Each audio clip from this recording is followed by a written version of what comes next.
එහෙනම් දරුවනේ ආයුබෝවන්. අපි අද ආරම්භ කරන්න යන්නේ අපේ උසස් පෙළ කෘෂි විද්‍යාව විෂය නිර්දේශය තුල පවතින 13 වෙනි ඒකකය. තව විදිහකින් කිව්වොත් මේක 13 වන නිපුණතාව කිව්වත් කමක් නැහැ. මේ අර්ථي කතා කරන්න යන්නේ අපි අපිට තියෙන 4 වෙනි පාඩම. ඒක තමයි පරිරක්ෂණ මූලධර්ම අනුගමනය කරමින් ආහාර පරිරක්ෂණය කිරීම. හොඳයි. දැන් අපි මෙතනදී බැලුවොත් එහෙම මේ පොඩ්ඩක් නිකමන මතක් කරගත්තොත් එහෙම දැන් මේ ආහාර කියලා කියන්නේ දරුවනේ පෝෂක අඩංගු අපට කන්න පුළුවන් දේවල්. මේවා කෑවට පස්සේ ජීර්ණය වෙනවා, අවශෝෂණය වෙනවා, අපද්‍රව්‍ය බැහැර වෙලා අපේ පෝෂණයට වැදගත් වෙනවා. එතකොට මේ ආහාරවල අඩංගු මොනවද කියලා පොඩ්ඩක් ඕනනම් අපට මතක් කරගන්න පුළුවන්. දැන් ළමයි මෙතෙන්දී ඔය ආහාර කියන જાතිය අඩංගු වෙනවනේ පෝෂක. මේ පෝෂක ගත්තාම ළමයි අපිට ප්‍රධාන ආකාර දෙකකට මේ පෝෂක බෙදන්න පුළුවන්. සාපේක්ෂව වැඩි ප්‍රමාණ වලින් අවශ්‍ය වෙන කට්ටියට කියන්න පුළුවන් මහා පෝෂක කියලා. එහෙම නෙවෙයි. සාපේක්ෂව අඩු හෙවත් සුළු ප්‍රමාණ වලින් අවශ්‍ය වෙන අය ඉන්නවා. ඒගොල්ලන්ට අපි කියනවා ළමයෝ ශුද්ධ පෝෂක කියලා. දැන් දරුවනේ මෙතන මහා පෝෂක යටතේ අවශ්‍ය වෙන අපිට ප්‍රධාන වශයෙන්ම කාබෝහයිඩ්‍රේට, ඒ වගේම ලිපිඩ, ඒ වගේම ප්‍රෝටීන්.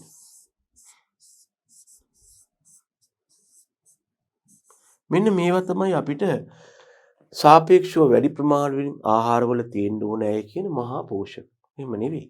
සාපේක්ෂව අඩු ප්‍රමාණ වලින් ඕන උදවියත් ඉන්නවා. ඒගොල්ලෝ අච්චර මහා පරිමාණ ඕනෙන්නේ නැහැ. කවුද? ශුද්ධ පෝෂක. දෙන්නෙක් තමයි අපි යෝජනා කරන්නේ. එක්කෙනෙකුට කියන්න පුළුවන් ඛනිජ ලවණ කියලා.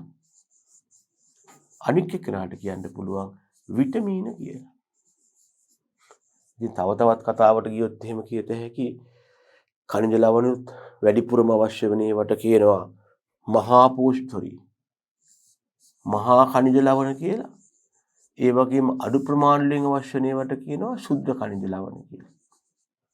ඛනිජ ලවණ වලින් ඛනිජ ලවණත් බෙදන්න ගියොත් අපි කියනවා සාපේක්ෂව වැඩි ප්‍රමාණ වලින් අවශ්‍ය වෙනවා මහා ඛනිජ ලවණ නැත්නම් අධිමාත්‍ර ඛනිජ ලවණ, සුළු ප්‍රමාණ වලින් අවශ්‍ය වෙනවා අංශු මාත්‍ර ඛනිජ ලවණ නැත්නම් ශුද්ධ ඛනිජ ලවණ. ඔය විදිහටම විටමින් ගත්තොත් එහෙම ඕවාගේ ද්‍රාව්‍යතාව, ජලයේ දියවීමේ හැකියාව මත සමහරු කියාවි ජල ද්‍රාව්‍ය විටමින් තියෙනවා. ජලයේ හොඳින් දිය වෙනවා. මේදේ දිය වෙන්නේ නෑ ළමයි. ඒ වගේම මේද ද්‍රාව්‍ය විටමින් තියෙනවා. මේදයේ හොඳින් දිය වෙනවා. ජලයේ දිය වෙන්නේ නෑ. ඉතින් මෙන්න මේ පෝෂක කියන જાතිය තැන්පත් වෙලා තියෙන නැත්නම් පෝෂක අඩංගු වෙලා තියෙන අපට කන්න පුළුවන් දේවල් වලට අපි කියනවා ආහාර කියලා. මේ දේවල් අපි කාපුවාම අපේ දේහය තුලදී ජීර්ණය වෙලා අවශෝෂණය වෙලා නැත්නම් ඒකට උරාගෙන අපද්‍රව්‍ය බැහැරවීමකට ලක් වෙනවා. එතකොට පොඩි ප්‍රශ්නයක් තියෙනවා ළමයි මේ ආහාර කියන જાතිය හරි වැදගත් වෙනවා එහෙමනම් මානවයාගේ පැවැත්මට. හැබැයි ඉතින් කිසියම් ආහාරයක පවතින පරිභෝජනයේට අයෝග්‍ය තත්වයටපත් වෙනවා. ඒ වගේම මේකේ තියෙන ආරක්ෂාකාරී බව නැති වෙනවා. එහෙම නැත්නම් මේ දෙකම වෙනවා. පරිභෝජනය කියන්නේ කන්න බැරි වෙනවා. ඒකේ භෞතික අනිකුත් ලක්ෂණ අයහපත් වෙනවා. රසය, වර්ණය, සුවඳ ඒවා නරක වෙනවා. ඒ වගේම ආරක්ෂාකාරී බව නැති වෙනවා. ළමයෝ ආරක්ෂාකාරී බව කියලා කියන්නේ කිසියම් ආහාරයක් පරිභෝජනයේ මගින් විෂවීම් වලට, අසාත්මිකතාවලට හෝ ආසාදනයන්ට ලක් නොවී සිටීමේ හැකියාව. මේකත් නැති වෙනවා. සමහර වෙලාවට පරිභෝජනය කරන්නත් බැරි වෙනවා. සමහර වෙලාවට මේ දෙකම වෙනවා. ඉතින් ප්‍රශ්නයක් මතුවෙනවා. දැන් ආහාර කියන જાතිය ළමයෝ ලෝකේ ඊටාම හිඟයි. මේ දවස්වල නැත්තම් ලෝකේ කතා වෙනවා ලෝක ආහාර අර්බුදයක් ගැන. ඒ කියන්නේ ජනතාවට අවශ්‍ය තරම් ආහාර නැති වෙන්න පුළුවන්. ඒ වගේම කතා කරනවා ආහාර සුරක්ෂිතතාවයක් ගැන. සුරක්ෂිතතාවය කියලා කියන්නේ රටේ වාසය කරන සියලු දෙනාටම තමා කැමති ඕනෑම අවස්ථාවක කැමති ඕනෑම ආහාරයක් කැමති ප්‍රමාණයකින් පරිභෝජනය කිරීමේ හැකියාව. ඉතින් මෙන්න මේ වාගේ හේතුන් නිසා මේ ආහාර හරි වැදගත් වෙනවා. හැබැයි ඔය මම කිව්ව දේ වුණොත් මොකක්ද? ආහාර නරක වීමක් වුණොත් ඒක හිතකර තත්වයක් වෙන්නේ නැහැ. එතකොට මොකද වෙන්නේ? ජනතාවට ආහාර නරක වුණොත් ආහාර හිඟ වෙනවා. ආහාර නැති වෙනවා. මන්ද පෝෂණය, හාමත් භාවය ආදී සමාජයේ ඇති වෙන්න පුළුවන්. ඉතින් ඇයි මේ ආහාර නරක වෙන්නේ? ළමයි දැනගන්න මෙතෙන්දී ආහාර නරක වීම කෙරෙහි බලපාන සාධක තියෙනවා. ආහාර නරක වන්නේ ඇයි? මොනවද මේ බලපාන සාධක කියන එක වැදගත් වෙනවා. දැනගන්න මෙහිදී ආහාර නරක වීම කෙරෙහි බලපාන සාධක අපට ඕන නම් ප්‍රධානාකාර තුනකට බෙදා ගන්නත් පුළුවන්. මොනවද ළමයි? භෞතික සාධක තියෙනවා.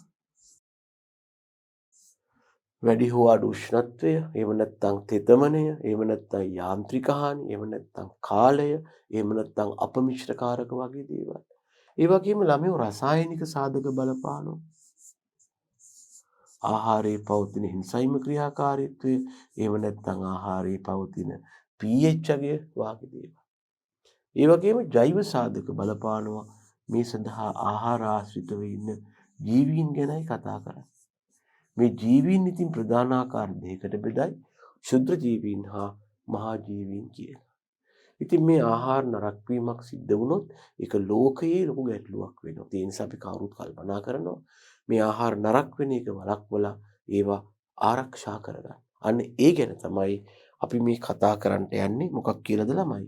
ආහාර පරිරක්ෂණය හෙවත් preservation of food කියලා. එහෙනම් බලන්න අපි මාතෘකාව, අපි කතා කරන පාඩමේ මාතෘකාව ආහාර පරිරක්ෂණය නැත්නම් preservation of food වෙනවා. ආහාර preserve කරනවා, ආරක්ෂා කරනවා, කල් තියා ගන්නවා. මොකක්ද කියන්නේ? ආහාරයක පෝෂණ ගුණයක් තියෙනවා. වයනය කියන්නේ අතර දැනෙන ආකාරයක්, රසයක් තියෙනවා, පෙනුම තියෙනවා. මෙන්න මේ වාගේ ලක්ෂණ පුළුවන් තරම් දුරට තියාගන්නවා ඒ විදිහට. නැත්තම් ඒව නැත්තම් මොකද වෙන්නේ? පාරිභෝගික ආකර්ෂණය අඩු වෙනවා. මිනිස්සු කියනවා අපට එපා කියලා. එහෙම කරන අතරතුර ළමයෝ ආහාර නරක වීමට බලපාන සාධක ගැන මම අර කතා කළේ. භෞතික සාධක, රසායනික සාධක, ජෛවීය සාධක ඒවා කෘත්‍රිමව පාලනය කරලා නාස්තිය වළක්වනවා. මොකද්ද නාස්තිය කියන්නේ?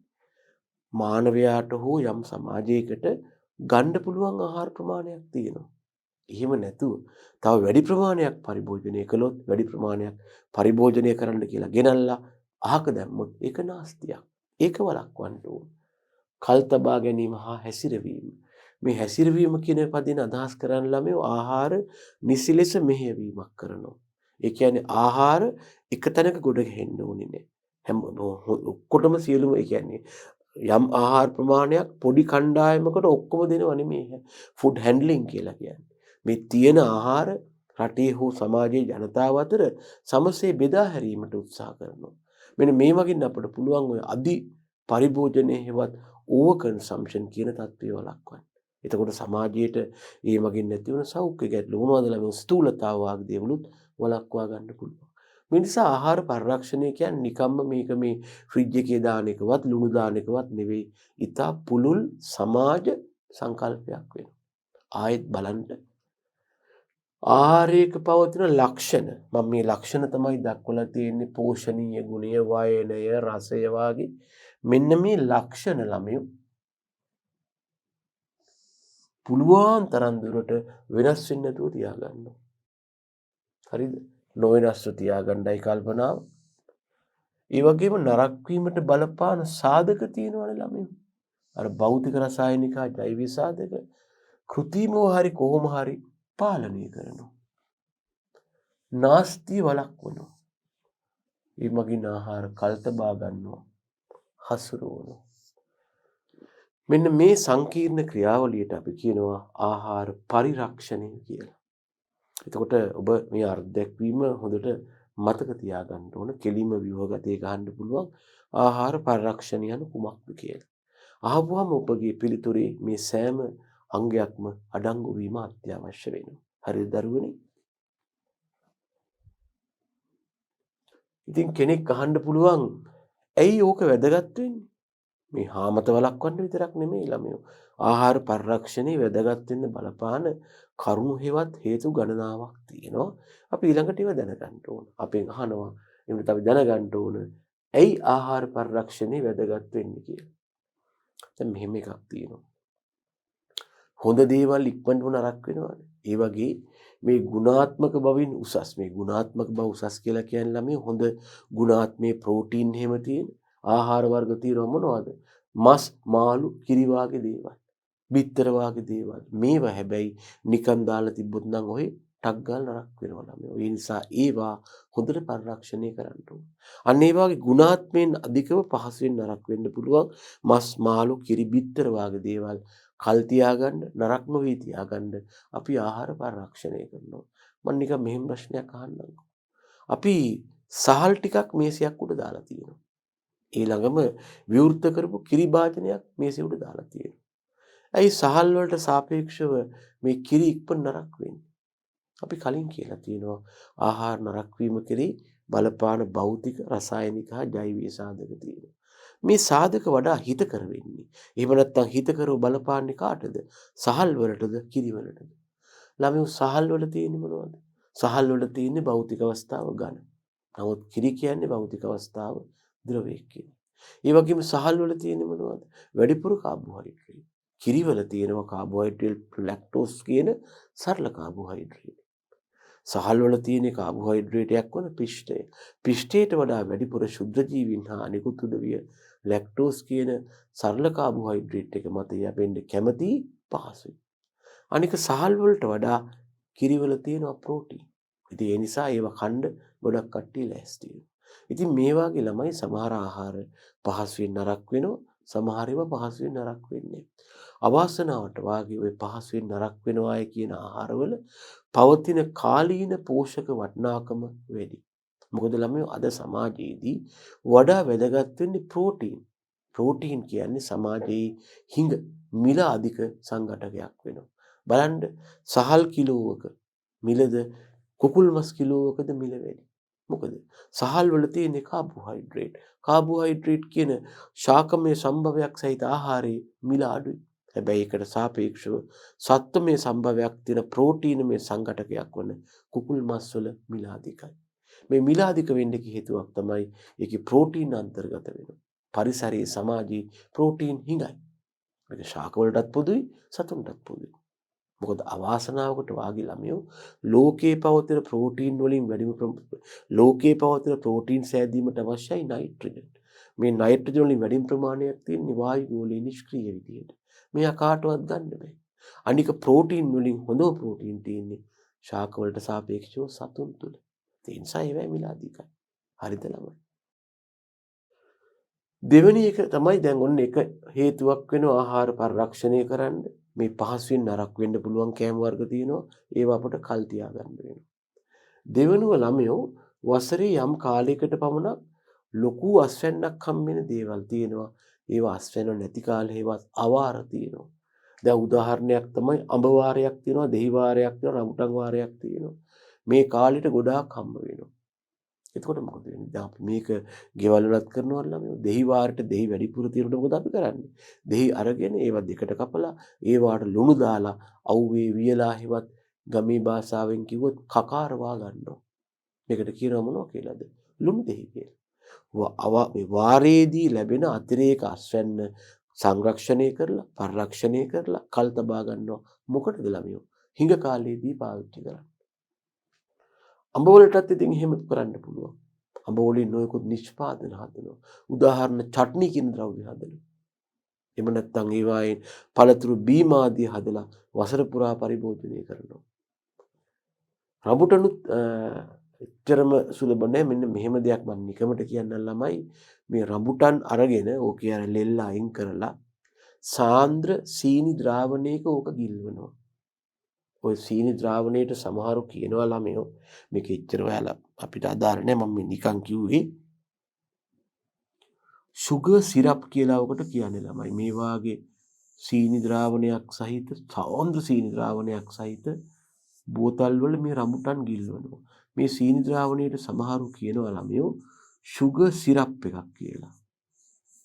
මේක සාන්ද්‍ර සීනි ද්‍රාවණයක්. මේකේ මෙහෙම සීනි ද්‍රාවණේ පුරවල ළමයි මේකේ රඹුටන් අර බීජයත් එක්කම ඔය රඹුටන් වල අපි කන කොටසට කියන්නේ බීජ කවචය කියලා ළමයෝ. ඕකත් එක්ක මෙහෙම පැක් කරනවා. පැක් කරලා මේ සාන්ද්‍ර සීනි ද්‍රාවණේ දාලා මේක පරිරක්ෂණය කළා කියලා අපිට රට යවනවා. මේ හරි මිලාදිකයි. එතකොට මේ මගින් මේක වසර පුරාම පරිභෝජනය කරන්න පුළුවන්. දේශීය වෙළඳපොළට නම් මේවා එනවා අඩුයි. මේවා අපනයන කර්මාන්ත වශයෙන් කරන උදවිය ඉන්නවා. හරිද? එහෙනම් එකක් තමයි මේ පහසුවෙන් නරක වෙන දේවල් ආරක්ෂා කරගන්න. දෙවෙනි එක තමයි අවුරුද්දේ කාලයකට විතරක් හම්බෙන අස්වැන්නක් තියෙනවනම් ඒක හැමදෑම ගන්න තියාගන්න. තුන්වෙනි එක තමයි ළමයෝ අපිට වැඩිපුර කණ්ඩ බැරි දේවල් තියෙනවා නම් ඒවට අපි කියනවා අතිරික්ත නිෂ්පාදන කියලා. කණ්ඩ පුළුවන් ටික කනවා වැඩිපුර ඒවා අතිරික්ත නිෂ්පාදන. එතකොට අපිට පුළුවන් ඒවා පරිරක්ෂණය කළොත් අර කිව්ව විතර නාස්තිය වළක්වලා කල් තියාගත්තොත් මොකද්ද වෙන්නේ? මන්ද පෝෂණයෙන් පෙළෙන ජනසංඛ්‍යාව අඩු කරන්න පුළුවන්. දැන් කෙනෙක් මගෙන් අහයි දැන් ඇත්තටම ලංකාවේ මන්ද පෝෂණය තියෙනවද? පැහැදිලි උත්තරය ඔව්. ළමයි ඔය මන්ද පෝෂණය ගත්තාම ඕකේ තියෙනවනේ ආකාර. නිදන්ගත මන්ද පෝෂණය, තීව්‍ර මන්ද පෝෂණය, අධි තීව්‍ර මන්ද පෝෂණය කියකි. නිදන්ගත මන්ද පෝෂණය ළමයි පිටින් බලාපුවාම හොයන්න බෑ. වෛද්‍ය සායනයකට ගිහිල්ලා බලපුවාම ඒ පුද්ගලයාගේ දේහය තුල තියෙන යම් යම් සායනික පරීක්ෂා මගින් හොයාගන්න. එහෙම එකක් ලංකාවේ තියෙනවා. ඒ විතරක් නෙමෙයි සමහර සමාජවල තීව්‍ර මන්ද පෝෂණයක් තියෙනවා. විශේෂයෙන්ම ඔය වතු ප්‍රදේශයේ මධ්‍යම කඳුකරේ යම් යම් ප්‍රදේශවල මන්ද පෝෂණය තියෙනවා. ඉතින් ඔකට එක හේතුවක් තමයි ආහාර හිමි. ඉතින් ඔයාට පුළුවන් නම් මේ නහස්ති කරන කෑම හරියට පරිරක්ෂණය කරලා කල් තියාගන්න. මේ මන්ද පෝෂණයෙන් පෙළෙන උදවිය අඩු කරගන්න පුළුවන් ළමයෝ. ඒක හොඳ නැද්ද ඔයා කියන්නේ? හොඳයි. නරක වෙන කෑම කල් තියාගන්න පුළුවන්. අවුරුද්ද එක කාලයකට හම්බෙන හැමදේම තියාගන්න පුළුවන්. මන්ද පෝෂණය අඩු කරන්න පුළුවන්. ඉතින් හොඳයි.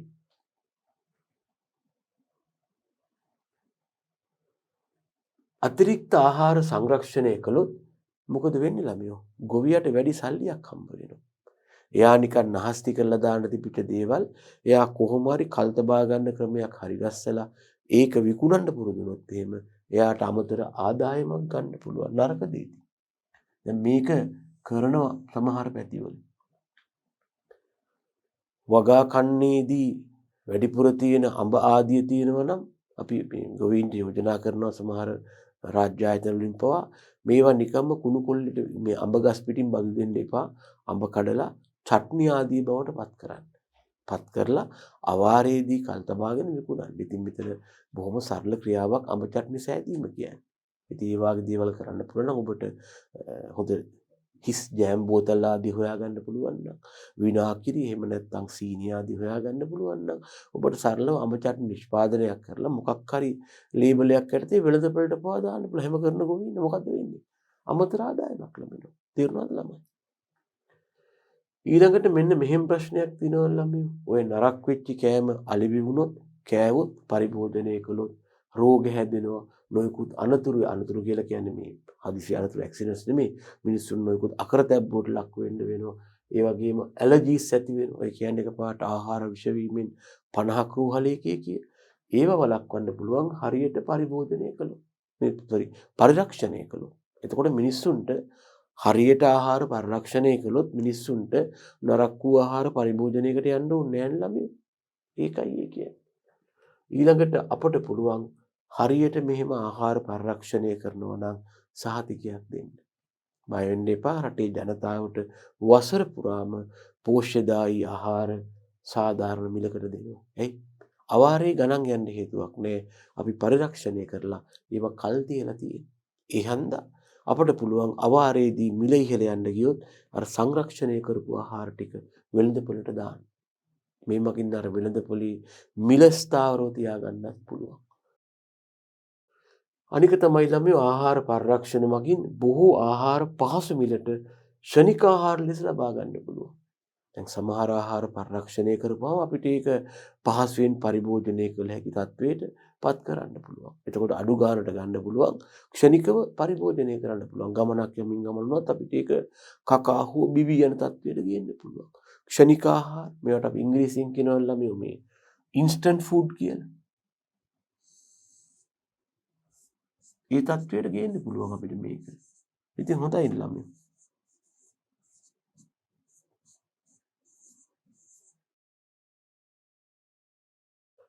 අනික තමයි අපිට ආහාර පරිරක්ෂණය කරපුවාම එකම ආහාරය විවිධ රසින් වෙළඳපොළට යවන්න පුළුවන්. දැනගන්න ආහාර පරිරක්ෂණය කියන්නේ මේ නාස්තිය වළක්වලා කල් තියාගන්න එක තමයි. එතෙන්දි හැබැයි අපිට යම් යම් විදිහට පාරිභෝගික ආකර්ෂණය දිනා ගන්න එක එක දේවල් කරන්න පුළුවන්.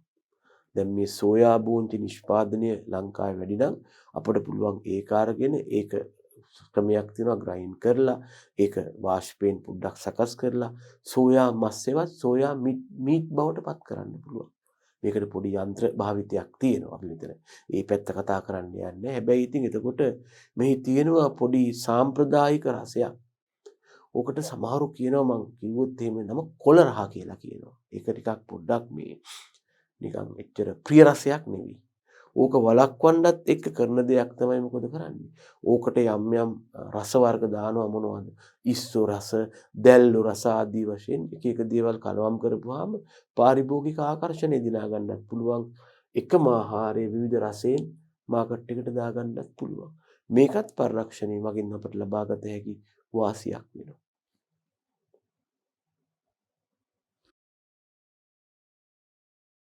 ඒ වගේම දැනගන්න අපට පුළුවන් ආහාර පරිරක්ෂණය මගින් ආහාරවල තියෙන පෙනුම වෙනස් කරන්න. ඒ ආහාරයට අමුතුම හැඩයක් අමුතුම දැන් උදාහරණයක් ඔය අපිට බඩිරිංගු අරගෙන ඕක මේ වාෂ්ප මගින් සකස් කරලා පොඩ්ඩක් ඕක තලලා වගේ කරලා කෝන් ෆ්ලේක්ස් කියලා තලලා ඩ්‍රයි කරනවා කියලා වැඩක් කරපුවාම කෝන් ෆ්ලේක්ස් කියන නිෂ්පාදනයේ බවට පත් කරන්න පුළුවන්. එතකොට ඒක වැඩි මිලකට කුඩා දරුවන්ට පවාලවි කරන්න පුළුවන්. වෙළඳපොලේ තියෙනවා. මන් දන්නේ ලාංකීය නිෂ්පාදන තාම එහෙම මහා පරිමාණ වෙනවද යුරෝප් නිකන් ආනයනය කරන්නේ වනම් ඕන තරම් වෙළඳපොලේ තියෙනවා. ඊළඟට පුළුවන් ළමයෝ අපිට පුළුවන් ආහාර පරිරක්ෂණය කරපුවාම දැන් උදාහරණයක් තමයි අපිට පුළුවන් පරිරක්ෂණය කරනවා කියලා ආහාරයේ වේලන්න ළමයි. මෙන්න තියෙන ආරම්භක ආහාරයේ මේකේ වැඩි ජල ප්‍රමාණයක් තියෙන හන්දා මේක නිකන් ඉදිමිලා වාගේ වැඩි ස්කන්ධයක් වැඩි පරිමාවක් අත්පත් කරගෙන ඉන්නවා. ඔයා පරිරක්ෂණය කිරීමේ ක්‍රම යටතේ මේකට තාපය ලබා දෙනවා. දුන්නාම මේකේ තියෙන ජලය ඉවත් වෙනවා. ඉවත් වෙනවත් එක්කම මේ ආහාරය හැකිලෙන්න පුළුවන්. එතකොට මොකද වෙන්නේ? මෙයාගේ පරිමාව අඩු වෙනවා. වතුර ඉවත් වීම නිසා මොකද වෙන්නේ? ස්කන්ධයත් අඩු වෙනවා. එතකොට අපිට පහසුවෙන් මෙයාව හසුරවන්න, ප්‍රවාහණය කරන්න, ගබඩා කරන්න පුළුවන් වෙනවා. අපට පුළුවන් ආහාර පරිරක්ෂණයක යටතේ ඒකට ස්වභාවිකව නැති දේවල් ඒකට පිටින් එකතු කරන්න ඒ මගින් අපට පුළුවන් ආහාරයේ පෝෂණීය ගුණය දියුණු කරන්න. ඒකයි මම කිව්වේ ළමයෝ නිකම්ම මේ ආහාර පරිරක්ෂණය කියන්නේ කල් තියාගන්න එකම නෙමෙයි. ඒකට අපිට ඕන දේවල් දාලා වෙළඳපොළ ආකර්ෂණය, පාරිභෝගික ආකර්ෂණය, ආහාරයේ ගුණාත්මය ආදී දියුණු කරන්නත් පුළුවන්. දැන් උදාහරණයක් ගත්තොත් ඔය ලදරු ආහාර සකස් කරද්දී වට අපි කියනවා සමහර මේ අපි නිකන් ඒ නම කියන්නේ රස්ක් වර්ග කියලා කියනවා. රස් කියලා කියන්නේ ළමයි මේ කුඩා දරුවන් පරිභෝජනය කරන විස්කෝතු වගේ තත්ත්වයක්. මේ හුඟක් වෙලාවට ධාන්‍යමය පදනමක් තියෙන්නේ. අපි කරන්නේ ධාන්‍ය වර්ග ඔය මොනවද බාලි නැත්තම් ඕට් නැත්තම් ඔය තිරිඟු වෙන්න පුළුවන් වී වෙන්නත් පුළුවන්. ඒවා මගින් බේස් එකට ඒක අරගෙන මේකට අපට පුළුවන් යම් යම් දේවල් එකතු කරනවත් එක්කම ලදරුවන්ට අවශ්‍ය විදිහට විටමින් A, D, කැල්සියම් වගේ දේවල් මේකට කලවම් කරන්න. එතකොට මොකද වෙන්නේ? ඒකේ පෝෂක සංඝටක නම් තවදුරටත් දියුණු වෙනවා. ඒක තමයි මේ ලදරු ආහාර වලට හරියට වැඩි කරනවා. රස්ක් වර්ග තමයි උදාහරණ. ලදරු. අපට පුළුවන් ආහාර පරිරක්ෂණය කරනකොට ඒවා වැඩිපුර නිපදවන ප්‍රදේශවල ඉඳලා අඩුවෙන් හදන පැතිවලට හෝ හදන්නේ නැති පැතිවලට ප්‍රවාහනය කරන්න නරක වෙන්නේ නැතුව. දැන් මේක අපේ රටේ තියෙන ලොකු ගැටලුවක්. අපේ රට ගත්තාම ළමයෝ වැඩිම ජනගහනයක් සහිතව වැඩිම ජනගහන ප්‍රමාණයක් ආහාර පරිභෝජනය කරන්න ලෑස්ති වෙලා ඉන්නේ මේ කොළඹ බස්නාහිර පළාත හෝ තෙත් කලාපය කියලා ගම්මු. ඒත් මේ අතේ තියෙන මේ ප්‍රදේශයේ තියෙන අධික ජනගහන තදබදේ හන්දා මෙහි ගොඩක් ආහාර නිපදවන්න බෑ. ඒ හන්දා මොකද වෙන්නේ? ඒවා නිෂ්පාදනයේ වැඩි පැතිවල නිපදවලා ප්‍රවාහනය කරන්න වෙලා තියෙනවා. මේ ප්‍රවාහන ක්‍රියාවේදී සමහර වෙලාවට මේක නරක වෙන්න පුළුවන්. මොකද නිෂ්පාදකයෝ ඉන්නේ එක පැත්තක භෞමිකව, පාරිභෝගිකයෝ ඉන්නේ භෞමිකව තවත් පැත්තක. මේ දෙල්ල අතර යම් භෞතික නැත්තම් ෆිසිකල් ඩිස්ටන්ස් එකක් තියෙනවා. මේ දුර ප්‍රමාණය ප්‍රවාහනය කරද්දී මේ ආහාරය ලබාගත් ආකාරයෙන්ම ප්‍රවාහනය කළොත් මොකද වෙන්න පුළුවන්? මේක නරක වෙන්න පුළුවන්. හැබැයි අපට ආහාර පරිරක්ෂණ ක්‍රමේදීම තුලින් මේ නරක වීම වළක්වා ගන්න පුළුවන්. ඒකයි මේ කියලා තියෙන ළමයි. ආහාර නිපදවන්නේ නැති ප්‍රදේශවල නැත්තම් අඩුවෙන් නිපදවන ඉඳලා නිපදවන්නේ නැති පැතිවලට හෝ අඩුවෙන් නිපදවන පැතිවලට නරක නොවි ගේන්න පුළුවන්. ඒක හොඳ තත්ත්වයක්. අනික තමයි මේ ඇත්තම කිව්වොත් මේක නම් ඇත්තම සිද්ධියක් ප්‍රායෝගිකව ළමයි තාමත් අපි මොනවා කිව්වත් මේ ආහාර කර්මාන්තය තුල ඉන්නේ අනිකුත් රටවලට සාපේක්ෂව බොහොම ලදරු අවධියක කියන එක තමයි පිළිගැනීම. ඉතින් මේ ශාස්ත්‍රයේ දිනු කළොත් එහෙම ළමයෝ විශාල රැකියා අවස්ථා ප්‍රමාණයක් විශාල රැකියා නියුක්තියක් සේවා නියුක්තියක් ඇති කරන්න පුළුවන්. රැකියා හිඟයට මේක ලොකු විසඳුමක් වෙලා තියෙනවා. දැන් ලෝකයේ සමහර රටවල් වල තියෙනවා මේ සුළු පරිමාණ නැත්තම් ගෘහ මට්ටමේ ආහාර කර්මාන්ත. නමුත් අපේ රටේ හුඟක් වෙලාවට ගෘහ මට්ටමේ ආහාර කර්මාන්ත වශයෙන් ඇවිල්ලා තියෙන එකම දේ තමයි මේ ආපන ශාලා කියන සංකල්පය. ඒගොල්ලෝ කරන්නේ වෙළඳ පොලින් සහල් එළවලු මාළු ආදී අරගෙන බත් බවට පත් කරලා බත් කඩ දා ගන්නවා. ඉතින් මේක විතරක් නෙමෙයි ළමයි හුඟක් ඔය කුඩා පවුල් කුඩා කුටුම්බ කරන ව්‍යාපාරයක් තමයි මේක. පාරක් ආසන්නයේ වාසය කරනවා නම් බත් අලෙවි කරන්න පටන් ගන්නවා. මොනවද බෝඩ් ගහලා දවල්ට බත් රැයට රයිස් කිය. ඉතින් මේක පමණක් නෙවෙයි ආහාර කර්මාන්තය ආශ්‍රිතව තියෙන එකම ව්‍යාපාර අවස්ථාව. විශාල වශයෙන් හඳුනාගෙන තියෙනවා මේ ආහාරවලට මේ බත් බවට පත් නැත්නම් ඒක පිසීම හැර වෙනත් අගය එකතු කිරීමේ ක්‍රියාවක්. උවට සමහරු කියයි ළමියෝ වැලියු ඇඩිෂන් කියලා. අගය එකතු කිරීමක් හෙවත් වැලියු ඇඩිෂන් කරලා ඒ මගින් ජීවත් වෙන්න පුළුවන්. අද අපේ රටේ බහුලව තියෙන මෙන්න මේ වාගේ දෙයක් ළමයි.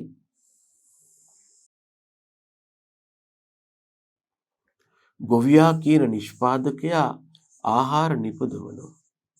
හැබැයි මෙයා නිපදවන්නේ අපි කියනවා ප්‍රාථමික නිෂ්පාදන කියලා. මෙයා එළවලු, පළතුරු, සහල් නිපදවනවා. ඉතින් මේවා ළමයි තොග වෙලෙන්දන්, සිල්ලර වෙලෙන්දන්, ප්‍රවාහකයන්, ගබඩා කරන්නන්, අසුරන්නන් ආදීන් හරහා ඇවිල්ලා තමයි අපි ළඟට ළඟා වෙන්නේ. ආදීන් හරහා ඇවිල්ලා අපි කියන පාරිභෝගිකයා වෙතට ළඟා වෙනවා. හැබැයි මේ මෙතෙන්දී මේ නිෂ්පාදනයේ ස්වરૂපයේ වෙනස් වීමක් හුඟක් වෙලාවට සිද්ධ වෙන්නේ නැහැ. සිද්ධ වෙන්නේ නිෂ්පාදනයේ පවතින ස්ථානයේ හෝ පවතින ප්‍රමාණය අඩු වැඩි වීමක් විතරයි. ඉතින් ඒ නිසා මෙතන මේ වගේ අපි මේකට ඉංග්‍රීසියෙන් කියනවා ළමයෝ ප්‍රොඩක්ට් ට්‍රාන්ස්ෆෝමේෂන් එකක් කියලා. නිෂ්පාදන අපි කියමු පරිවර්තනයක් කියලා. අන්න ඒක හරි අඩුවෙන් සිද්ධ වෙන්නේ.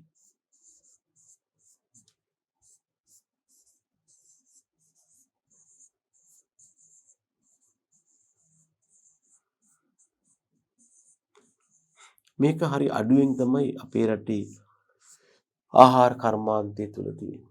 ගොවියා අඹ ගෙඩි නිපදවනවා ඒවම තමයි අපි කඩෙන් ගන්න. එකම දේ ඒවා ඉතින් ගෝණි වල දාලා ප්‍රවාහනය කරලා ගබඩා කරලා තිබිලා එහෙම කරන එක විතරයි.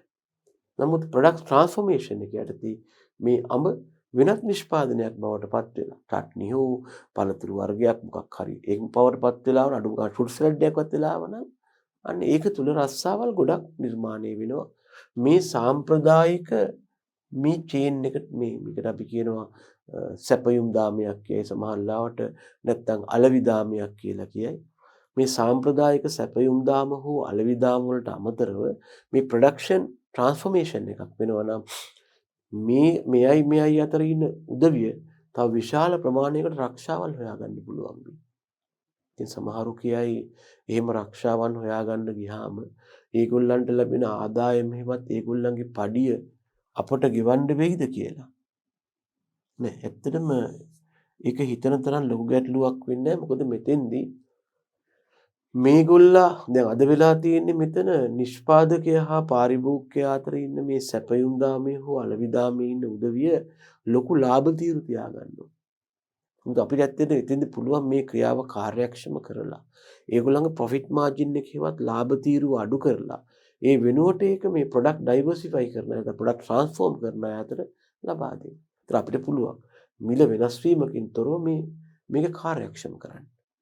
අද වෙලා තියෙන්නේ ගොවියාගෙන් බෝංචි කිලෝයක රුපියල් 50ට අරගෙන අපිට 250ට විකුණනවා. අනික 200ම මේගොල්ලෝ බෙදා ගන්නවා. කරන වෙන භෞතික වෙනසකුත් නැහැ. ඉතින් මේක නෙවෙයි විය යුත්තේ. හරිද ළමයි? ඉතින් ඒ නිසා ඇත්තටම මේක තුළ විශාල රැකියා අවස්ථාවන් ප්‍රමාණයක් හෙවත් සේවා නියුක්තියක් පවතින බව හැමෝම අවිවාදයෙන්ම පිළිගන්නවා. ඉතින් මේක දියුණු කළොත් ළමයෝ ඒ සේවා නියුක්තිය වැඩි කරන්න පුළුවන්.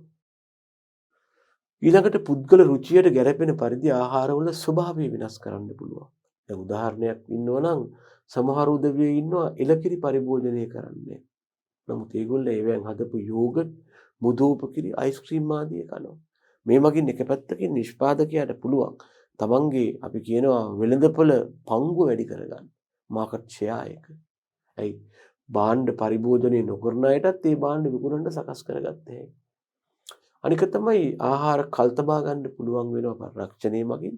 ඒ නිසා කාලයත් එක්ක වෙළඳපොලේ මිල ඉහළ පහළ යාම හේවත් මිල උච්චාවචනය. මේකට සමහරු ළමයි ඉංග්‍රීසියෙන් කියනවානේ fluctuation of prices කියලා. අන්න ඒක වළක්ව ගන්න පුළුවන් වෙනවා.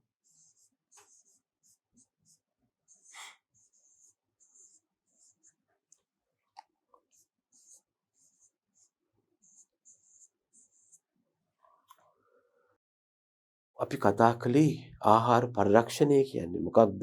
මේකේ වැදගත්කම් මොනවද? කිසියම් ආහාරයක තියෙන වයනය, රසය, සුවඳ වාගේ ස්වභාවික ලක්ෂණ හැකිතාක් තුරට නොවෙනස්ව තියාගෙන ඒකේ ගුණාත්මය ආරක්ෂා කරගෙන ඒ වගේම කෘත්‍රිම ක්‍රම යොදලා ඒකේ ගුණාත්මය ආරක්ෂා කරන වැඩසටහනක් තමයි ආහාර පරිරක්ෂණය කියලා කියන්නේ. එතකොට මේ යටතේ අපි ඒක කරන්න බලපාන වැදගත්කම් සමූහයක් අපි ඉදිරිපත් කළා. මේ බලන්න. අපි කතා කළා ඇයි ආහාර පරිරක්ෂණය කළ යුතු කියලා. ගුණාත්මයෙන් උසස් ඉක්මන් නරක වෙන ආහාර කල් තියා ගන්න පුළුවන්. ඒ වගේම වසරේ යම් කාලයකට සීමා වූ ආහාර වසර පුරා අඛණ්ඩව ලබා දෙන්න පුළුවන්. අතිරික්ත නිෂ්පාදන සංරක්ෂණය කරලා නාස්තිය වළක්වන්න පුළුවන්. මේ මගින් මන්ද පෝෂණයෙන් පෙළෙන අයටත් ආහාර ඉදිරිපත් කරන්න පුළුවන්. ඒ වගේම මේ පරිරක්ෂණය කළොත් ගොවියට අමතර ආදායමක් ලබා ගන්න හැකි. අනික තමයි නරක වූ ආහාර පරිභෝජනය කිරීමෙන් විය හැකි ගැටලු වළක්වන්න පුළුවන්. ඒ වගේම වසර පුරාම සාධාරණ මිලකට ආහාර ලබා දෙන්න පුළුවන්. ආහාර පහසු මිලට ශනික ආහාර බවට පත් කරන්න පුළුවන්. වෙළඳ පොළට විවිධ ස්වරූපයෙන් එකම ආහාරය ඉදිරිපත් කරන්න පුළුවන්.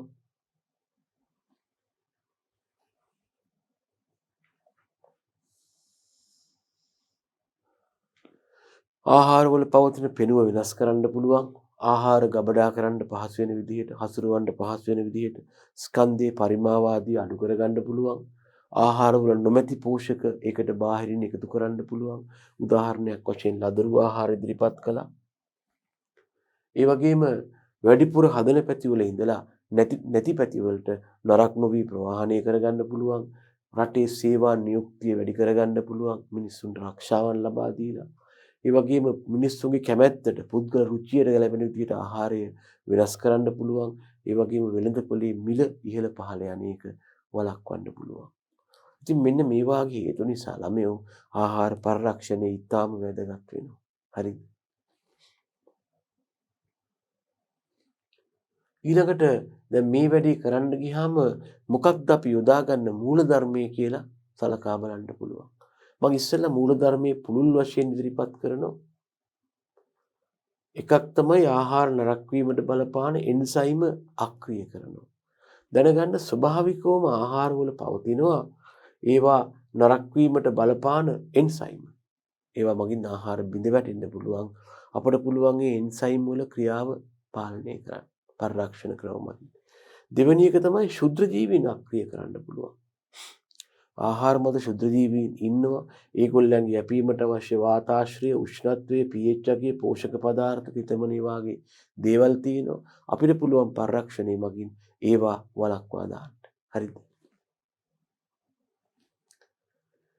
ඒ වගේම මේ ශුද්ධ ජීවී ක්‍රියා පාලනය කරන්න සමහරු කරන දේවල් තියෙනවා. පිටින් ශුද්ධ ජීවීන් එන එක වළක්වනවා. ඉන්න ශුද්ධ ජීවීන් වර්ධනය වෙන එක වළක්වනවා. ඒගොල්ලන්ගේ ඇතුලේ ඉන්න උන් ටික මරලා දානවා. ආහාරයක් තියෙනවා නම් ඒකට පිටතින් ශුද්ධ ජීවීන් එන එක වළක්වනවා. ඉන්න ශුද්ධ ජීවීන්ගේ වර්ධනය පාලනය කරනවා. එහෙම නැත්නම් ඉන්නේ උන් මරා දානවා ආහාරය තුල. හොඳයි. ඊළඟට ආහාර මත යැපෙනවා මහා ජීවීන්. මහා ජීවීන් කියන්නේ පියවිහැට පේන ප්‍රමාණයෙන් විශාල කට්ටිය. මේ යටතේ කුමීන් විශේෂයෙන්ම වැදගත් වෙනවා. අපි කරන්නේ කුමීන්ව මරමරින්නවට වඩා ඒගොල්ලන්ට යැපෙන්න බැරි වෙන මට්ටම දක්වා ආහාරයේ තියෙන තෙතමනය අඩු කරනවා. ඒ වගේම ආහාරයේ රසායනිකව බිඳ වැටෙන්න තියෙන ක්‍රියාකාරීත්වයන් වේ නම් ඒවා පුළුවන් තරම් අවම කරන්න උත්සාහ කරනවා. ඒ වගේම ආහාර තැලීම්, පොඩිවීම, අධික උෂ්ණත්වයට ලක්වීම, සූර්යාලෝකයට ලක්වීම වගේ භෞතික හානියට ලක් වෙන එක අවම කරනවා. මෙන්න මේ වගේ මූලධර්ම සමුදායක් තමයි අපි ආහාර පරිරක්ෂණයේදී යොදා ගන්න. හරිද?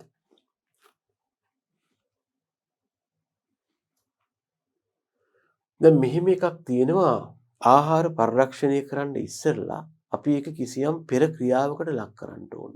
මේකට අපි කියනවා ළමයෝ පූර්ව ක්‍රියා කියලා.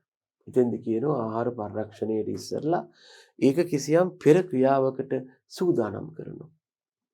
මේ මගින් මොකද වෙන්නේ? ආහාර පරිරක්ෂණය වඩා ඵලදායී වෙනවා. එක සැරේම ආහාර පරිරක්ෂණය කරන්නේ නැතුව ඒක ඉස්සෙල්ලා යම් ක්‍රියාවකට ලක් කරපුවාම අපට අනාගතයේදී කරන පරිරක්ෂණය වඩා කාර්යක්ෂම හා වඩා ඵලදායී කරගන්න පුළුවන්. හරිද ළමයි?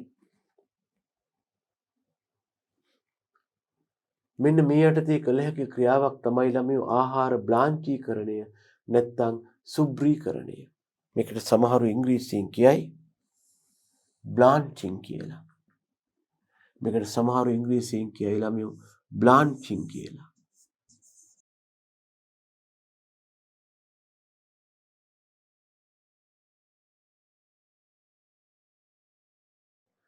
මෙතෙන්දී අපි කරන්නේ ළමයි ආහාරය මොන විදියෙන් හරි වැඩි උෂ්ණත්වයකට ලක් කරනවා.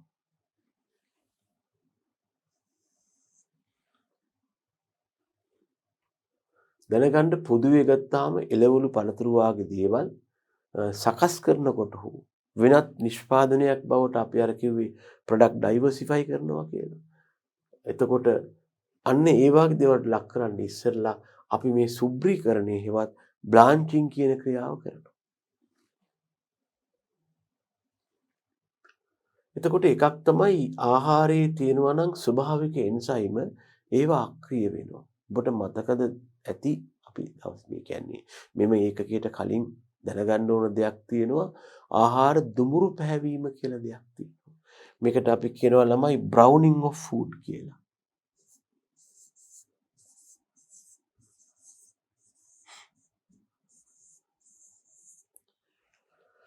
මේ ආහාර දුඹුරු පාට වෙන එක ආකාර දෙකකට බෙදෙනවා එන්සයිමීය දුඹුරු පැහැවීම හා එන්සයිමල් බ්‍රවුනින්. අනික තමයි ළමයෝ එන්සයිමීය නොවන දුඹුරු පැහැවීම.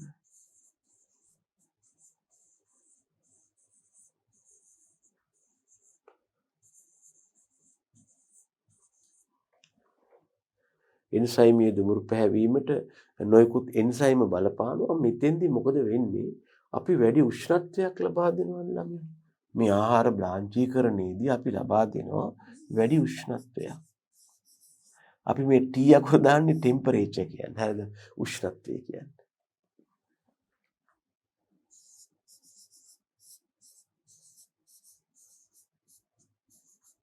ඒකටයි මේ ටී අකුරු පාවිච්චි කරන්නේ. එහෙම වැඩි උෂ්ණත්වයක් ලබා දුන්නාම ඒ මගින් එන්සයිම අක්‍රිය වෙලා නැත්තම් ගුණ හානි වෙලා මොකද වෙන්නේ ළමයි? එන්සයිම් එක දුඹුරු පාට වෙන එක වැළැක්වෙනවා. ඒ වගේම ආහාරයේ මතු පිට ඇතුලේ නෙමෙයි මතු පිට ශුද්ධ ජීවීන් ඉන්නවනම් මේ ලබා දෙන වැඩි උෂ්ණත්වය මගින් මොකද වෙන්නේ? ඒගොල්ල මැරෙනවා. අනික තමයි අපට පුළුවන් ටිකක් බ්ලාංචීකරණයේදී හරියට ඒ බ්ලාංචීකරණ මාධ්‍යයට සමහර කෙමිකල් වර්ග බලමු. ඒවා පාවිච්චි කළොත් එහෙම ආහාරයේ පවතින වර්ණය හරි වැදගත් වෙනවා. ආරක්ෂා කරගන්න පුළුවන්. ඒක බිඳ වැටෙන්නේ. සිද්ධිය පැහැදිලිද? ඉතින් මේවට අපි කියනවා ආහාර పూర్ව සැකසීම. මේ කියන්නේ පරිරක්ෂණය කරන්න ඉස්සෙල්ලා කරන සකස් කිරීම.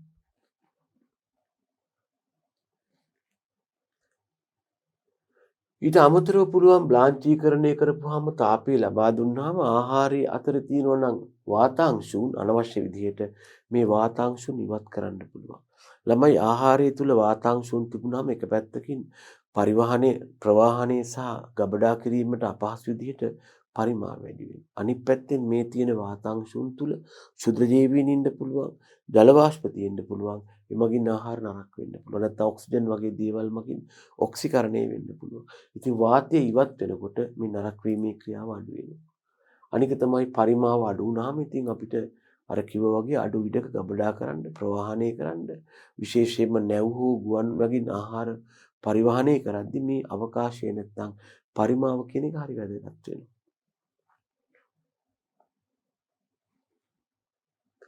හැබැයි ඉතින් ওই විදිහට ආහාර බ්ලාංචීකරණය යටතේ වැඩි උෂ්ණත්වයක් ලබා දෙන්න ගියාම අවාසි තියෙනවා. මේ කතා කරන්නේ බ්ලාංචීකරණයේ අවාසි. එකක් තමයි මෙහිදී අපි ජලය පාවිච්චි කරනවා. මේ ලබා දෙන ජලය මගින් සමහර පෝෂක හේදිලා ඉවත් වෙනවා. මොකද වැඩි උෂ්ණත්වය ලබා දෙන්න සමහර උණු ජලය යොදා ගන්නවා, සමහර හුමාලය යොදා ගන්නවා. ඒ මගින් මේකේ තියෙන පෝෂක ඉවත් වෙනවා. අනික තමයි තාපය මගින් සමහර පෝෂකයන්ගේ ගුණ හානි වෙනවා. ළමයා උදාහරණයක් දක්වන්න පුළුවන් ප්‍රෝටීන් සහ ඇමයිනෝ අම්ල. ප්‍රෝටීන තාපය මගින් ගුණ හානි වීමකට තමයි ලක් වෙන්නේ. එහෙම නැත්නම් AA කියන්නේ ඇමිනෝ ඇසිඩ්ස්. අනික තමයි මෙහෙම බ්ලාන්චින් කරන්න ගියාම ආහාරයේ තියෙන්න ඕනෑ කියන සමහර භෞතික ලක්ෂණ බිඳ වැටෙන්න බලනවා. අනික තමයි ආහාරයේ තියෙන්න ඕන ඒකාකාරී ගුණාත්මක ලක්ෂණ තියෙනවනම් එක හා සමානව තියෙන්න ඕන ලක්ෂණ තියෙනවනම් ඒවා හානි වෙනවා. ඒ වගේම ආහාර බ්ලාංචීකරණය කරපුවාම ඒකේ තියෙන හරිතප්‍රද බිඳ වැටිලා ආවේනික කොළ පාට නැති වෙනවා. එතකොට එළවලු සමහර පළතුරු වර්ග වලට තියෙන ඩිමාන්ඩ් එක අඩු වෙනවා. හැබැයි මේක වළක්වන්න නම් මේ කොළ පාට බිඳ වැටෙන එක වළක්වන්න නම් මෙතින්දීම අපි පොඩි උපක්‍රමයක් යෝජනා කරනවා. ඒ බ්ලාංචීකරණයේ සඳහා යොදා ගන්න උණු ජලයේ හෝ බ්ලාංචීකරණ මාධ්‍යයට අපි සෝඩියම් කාබනේට් ටිකක් දාපුවාම මේ පාට විනාශ වෙන එක වැළැක්විලා පාට ආරක්ෂා වෙනවා. කොහොමද ආහාර බ්ලාංචීකරණය කරන්නේ? ප්‍රධාන ක්‍රම 3ක් තමයි යොදාගන්නේ. උණු ජලය යොදා ගන්නවා, හුමාලය යොදා ගන්නවා, ක්ෂුද්‍ර තරංග යොදා ගන්නවා. ළමයි කෙමිකල් පාවිච්චි කරලා ආහාර බ්ලාංචීකරණයක් කළ හැකි වුණාට මේක ඊතරම් ප්‍රචලිත නෑ. ඒ නිසා අපිට එච්චර වැදගත් නෑ. අපි ප්‍රධාන වශයෙන් ආහාර බ්ලාංචීකරණ ක්‍රම වශයෙන් දක්වන්නේ උණු ජලය යොදා ගන්නවා, හුමාලය යොදා ගන්නවා, මයික්‍රෝවේව් සෙවත් ක්ෂුද්‍ර තරංග පාවිච්චි කරනවා.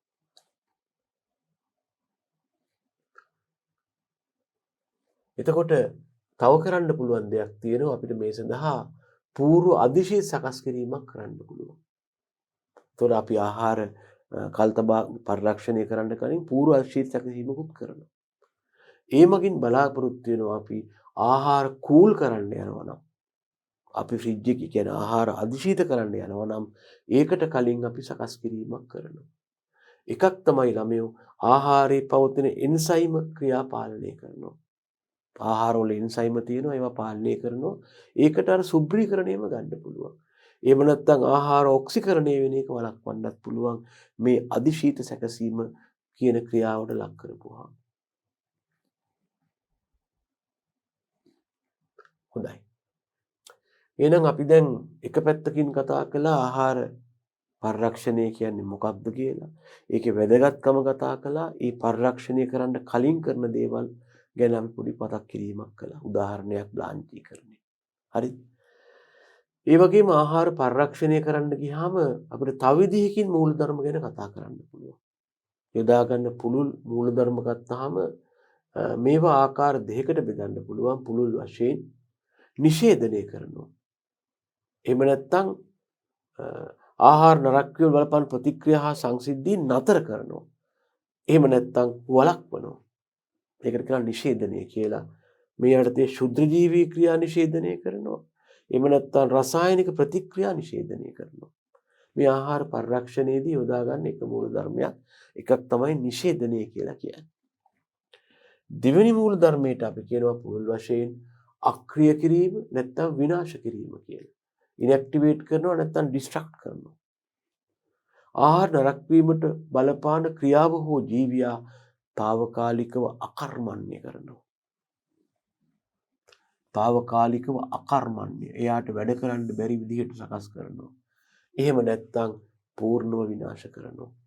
මේකට අපි කියනවා අක්‍රිය කිරීම හෝ විනාශ කිරීම කියලා. ඇත්තටම ළමයෝ මෙතෙන්දී తాවකාලිකව අකර්මණ්‍ය කළොත් ඒ ජීවියා ඒක අක්‍රිය කිරීමක් වෙනවා. සම්පූර්ණයෙන් මරලා දැම්මොත් පූර්ණව විනාශ කිරීමක් වෙනවා. පුළුල් වශයෙන් ආහාර පරිරක්ෂණ මූල ධර්ම ඔහොම බෙදන්නත් පුළුවන්. එහෙනම් අපි කතා කරන්න යනවා ඔය කියන මූල ධර්ම යොදාගෙන අපට යෙදිය හැකි ආහාර පරිරක්ෂණ ක්‍රම කවර ආකාරද කියලා. ළමයි දැනගන්න අපි කතා කරනවා ආහාර පරිරක්ෂණ ක්‍රම ගැන. මේ යටතේ යොදා ගන්න පුළුවන් ආහාර පරිරක්ෂණ ක්‍රම ප්‍රධාන ආකාර තුනකට බෙදන්න පුළුවන්. එකක් භෞතික ක්‍රම, අනික රසායනික ක්‍රම, අනික ජෛව රසායනික ක්‍රම. අපි ඉස්සෙල්ලම කතා කරන්න යන්නේ ළමයෝ ආහාර පරිරක්ෂණය කිරීමේ භෞතික ක්‍රම පිළිබඳව. ආහාර පරිරක්ෂණයේ භෞතික ක්‍රම සමහරු කියයි නේද ළමයෝ ෆිසිකල් මෙතඩ්ස් කියලා. සමහරු කියයි මේකට ෆිසිකල් මෙතඩ්ස් කියලා.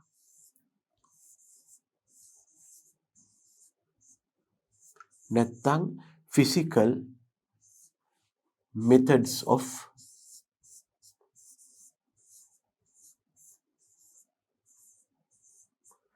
preservation of food කියලා සමහරු කියයි.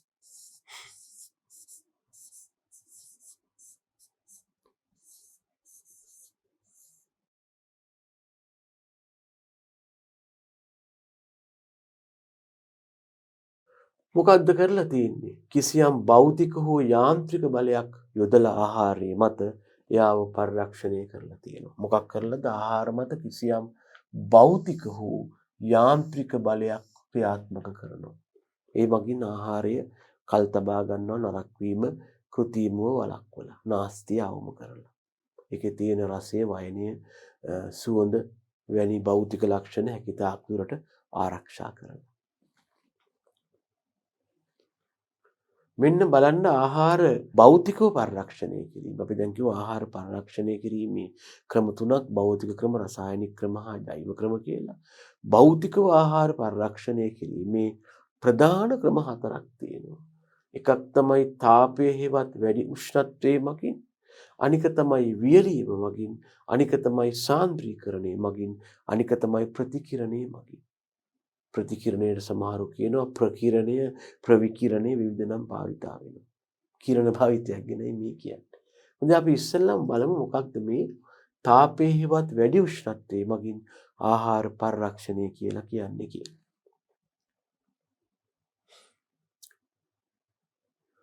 වැඩි උෂ්ණත්වයේ භාවිතයෙන් ආහාර පරිරක්ෂණය. මේදී ශුද්ධ ජීවීන්ට හිතකර ටී අගය කියන උෂ්ණත්ව වගයට වඩා වැඩි උෂ්ණත්ව වගයක් භාවිතා කරනවා. මෙම තාප ශක්තිය නැත්නම් ශක්තිය මගින් ශුද්ධ ජීවීන් ඔවුන්ගේ බීජාණු අහිතකර එන්සයිම ක්‍රියා පාලනය කරනවා. මෙහෙම ලබා දෙන ශක්තිය ආකාර මගින් එතන උෂ්ණත්වය කියවට එක පැත්තකින් උෂ්ණත්වය ලැබෙනවා, අනෙක් පැත්තෙන් තාප ශක්තිය ලැබෙනවා. ඒ නිසා මෙතෙන්දි ලබා දෙන එක තාප ශක්තිය එහෙම නැත්නම් ශක්ති මගින් මොකද වෙන්නේ? ශුද්‍ර ජීවීන්ගේ බීජාණු මර්ධනය කරනවා.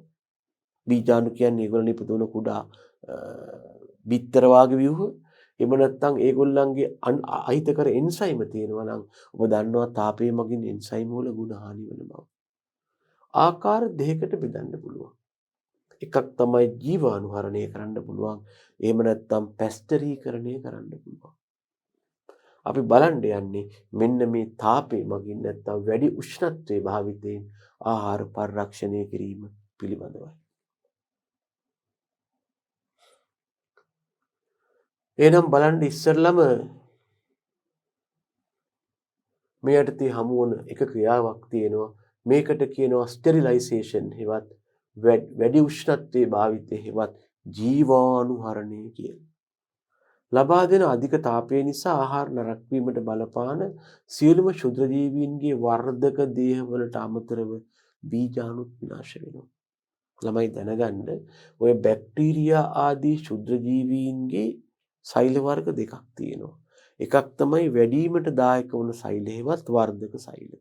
අනික තමයි ප්‍රජනනය සඳහා සාධන සෛල හේවත් ප්‍රජනක සෛල. මේ යටතේ හමු වන එක්කෙනෙක් තමයි බීජාණු. දැන් මේ බැක්ටීරියා වාගේ උදවියගේ ලක්ෂණය තමයි ළමයෝ මේ බීජාණු කියන කට්ටිය ගත්තාම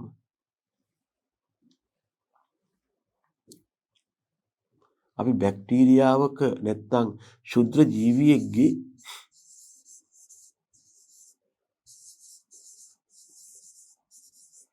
වර්ධක සෛලයක් ගත්තාම මේක බොහොම අහිංසකයි. මෙහෙම තියෙනවා. හරි සරලයි, හරිම අහිංසකයි. මෙන්න මේ වගේ නිකන් සෛලයක් වෙන්න පුළුවන්. සැබෑ නෂ්ටියකුත් නෑ බැක්ටීරියාවන්ගේ නම්. හැබැයි මේ බීජාණුව කියන එක ගත්තාම ළමයි මේ බීජාණුව කියලා කියන්නේ කිසියම් ආකාරයක අහිතකර කාල තරණය කරන ඒකකයක් හෙවත් කාල තරණ අවයවයක්. එහෙම ගැටලුවක් තියෙනවා බීජාණු සම්බන්ධයෙන්. ළමයි මේ බීජාණු කියන්නේ කාල තරණ අවයවයක්.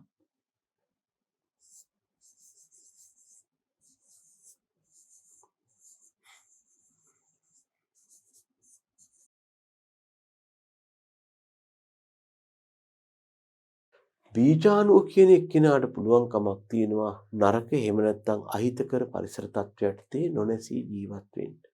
මේකට බලපාන ප්‍රධානම ලක්ෂණයක් වෙලා තියෙන ළමයි මේ බීජාණුව කියන ව්‍යුහයේ වටා තියෙනවා ඝන සෛල බිත්තියක්. නැත්නම් ඝන ආවරණයක් තියෙනවා.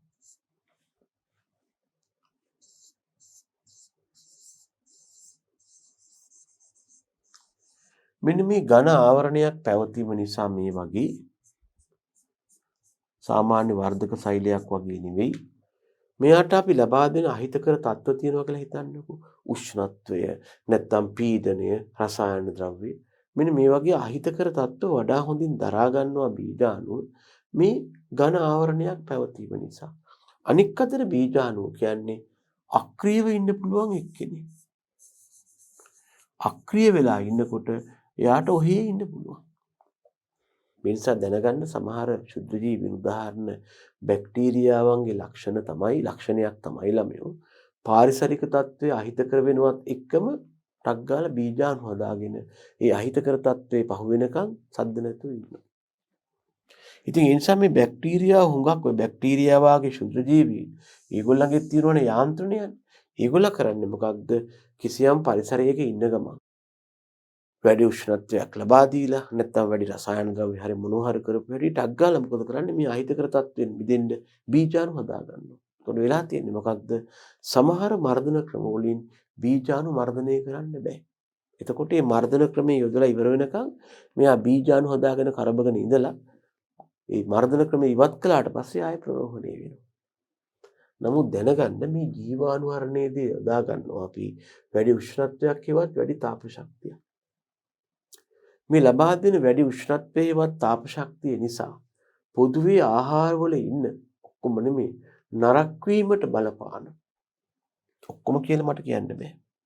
ආහාරයේ ඉන්න නරක වීමට බලපාන සියලුම ශුද්ධ ජීවීන්ගේ වර්ධක දේහ වගේම බීජාණුත් විනාශ වෙනවා. මේක හොඳ ලක්ෂණයක්.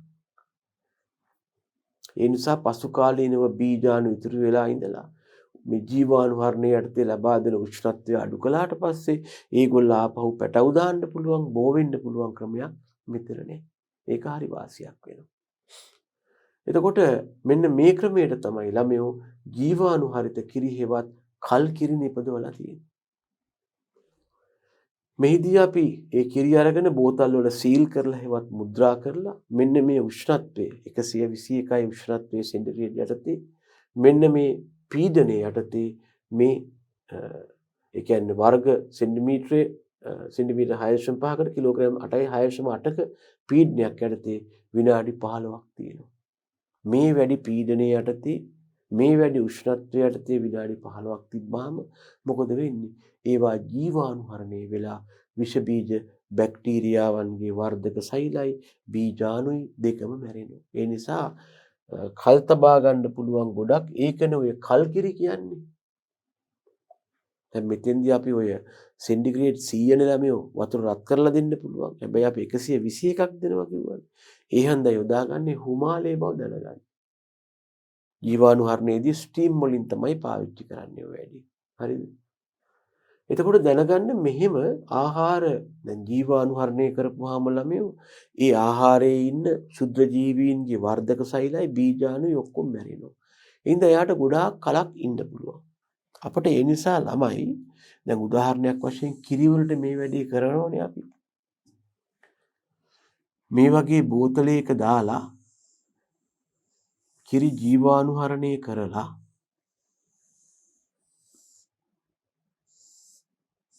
මේ තියෙන ජීවාණුහරිත කිරි නිකන් කිරි නෙමෙයි. මේ තියෙන ජීවාණුහරිත කිරි නම් ළමයි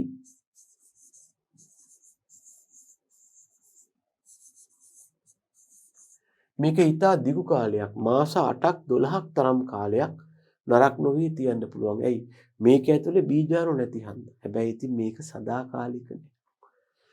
ඔය වගේ කාලයක් ගියාට පස්සේ මොකද වෙන්නේ? ඉබේම මේකේ තියෙන යම් යම් රසායනික ප්‍රතික්‍රියා වෙලා මේක බිඳ වැටෙන්න පටන් ගන්නවා. ක්ෂුද්‍ර ජීවීන් නැතුව වෙනත් බිඳ වැටීම් වලට ලක් වෙලා මේක එක්ස්පයර් වෙනවා නැත්නම් කල්ලිකුත් වෙනවා.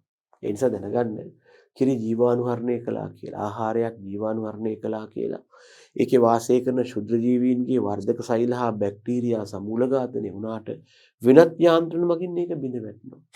මේ නිසා ජීවාණුහරණය කරපු ආහාරයක පවා ජීවිත කාලය සදාකාලික වන්නේ නැත. මතක තියාගන්න. නමුත් යොදා ගන්නා අධික උෂ්ණත්වය නිසා විශේෂයෙන්ම ජලද්‍රාව විටමින් B විනාශ වෙනවා. ඔන්න ගැටලුවක් ළමයෝ. මේකේ තියෙනවා විටමින් B එයා විනාශ වෙලා යනවා. මේ යොදා ගන්න අධික උෂ්ණත්වය නිසා සමහර khනිජ ලවණ ලබාගත නොහැකි තත්ත්වයටපත් වෙනවා.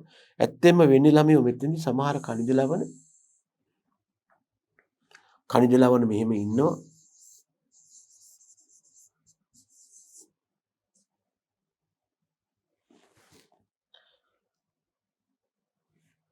khනිජ ලවණ මෙහෙම ඉන්නවා.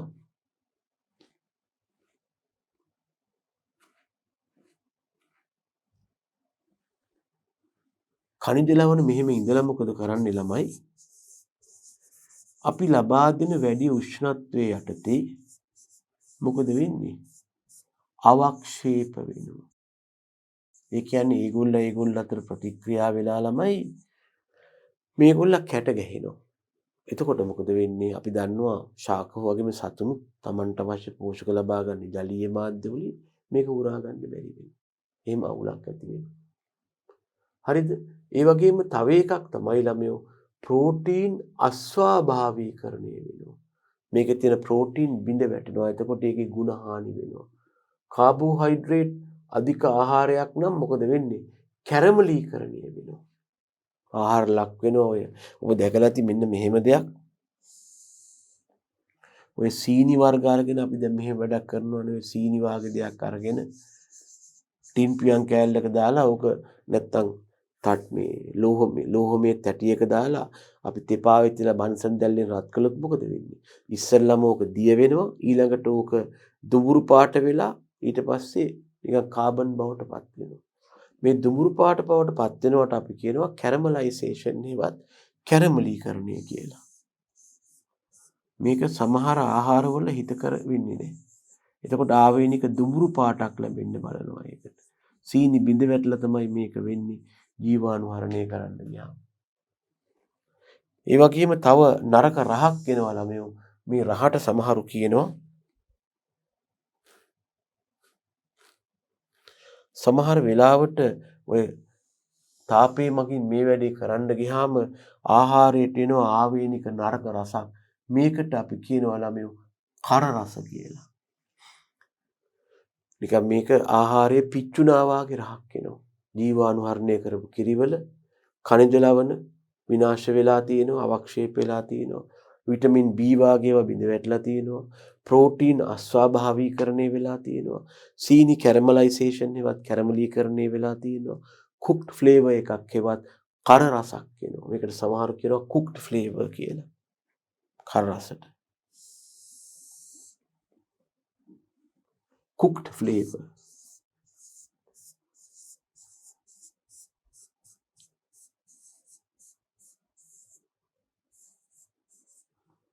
එතකොට නිකන් ඒක ප්‍රිය නැති වෙනවා. එතකොට මොකද කරන්නේ? මෙන්න මේ தત્ත්වේ වළක්වන්න තමයි ඔය මේ නරක ලක්ෂණ අයින් කරන්න තමයි ජීවාණුහරණය කරපු කිරිවලට වැනිලා චොක්ලට් වැනි රස වර්ග දාන්නේ. අර නිකන් කොළ රහ නැත්තම් කර රහ නැති වෙලා යන්නත් එක්කයි.